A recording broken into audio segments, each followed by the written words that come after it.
এদিকে জামালপুর জেলার দেওয়ানগঞ্জ উপজেলার উত্তরাঞ্চল বাঘারচরে স্থাপন করা হয়েছে জননী জুয়েলার্স।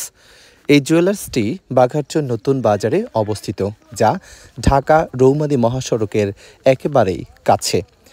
জননী জুয়েলার্সের উদ্বোধনী অনুষ্ঠান উপলক্ষে ইফতার মাহফিলের আয়োজন করেছেন অত্র জুয়েলার্সের পরিচালক জনাব জোসেফ জোয়ারদার। অত্র এলাকার গণ্যমান্য ব্যক্তিবর্গ ও সাধারণ মানুষদের উপস্থিতিতে এই ইফতার মাহফিলের আয়োজন করেন।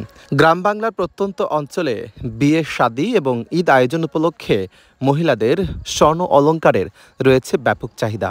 আর সেই চাহিদা পূরণের লক্ষ্যে গ্রাম বাংলার প্রত্যন্ত অঞ্চলের হাটবাজারে এমন সুনামধন্য সার্ভিস দেবার জন্যই উদ্যোগ নেওয়া হয়েছে। তবে আগামী দিনে এই জুয়েলার্স আরও এগিয়ে যাবে এমনটা প্রত্যাশা মালিক পক্ষের। আগত অতিথিবৃন্দরা ইফতারকে সামনে নিয়ে পরে দেশ জাতীয় প্রতিষ্ঠানের মঙ্গল কামনায় বিশেষ মোনাজাত করেন। রোজাদার অবস্থায় রোজা রেখে তোমার শাহিদার হাত দিয়েছি মাবুদ। তিন ব্যক্তি দোয়া তুমি কবুল করো, তার মধ্যে রোজাদার ব্যক্তি ইফতারের পূর্ববর্তী যারা দোয়া করে আল্লাহ তাদের দোয়া কবুল করেন।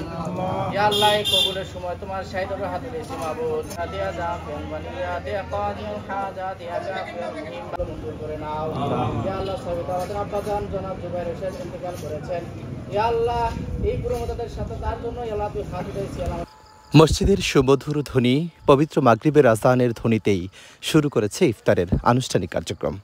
সারাদিন উপাসনার পর মহান আল্লাহ তাআলা সন্তুষ্টির জন্য ইফতার নিয়ে বসেছেন আমন্ত্রিত অতিথিরা। সবাই এই ইফতার আয়োজনে সন্তোষ প্রকাশ করেছেন। আগামীতে এই ব্যবসায়িক প্রতিষ্ঠান আরও এগিয়ে যাবে এমনটা প্রত্যাশা উপস্থিত সবার। আশরাফ হাসান, হৃদয় বাংলা 24, জামালপুর।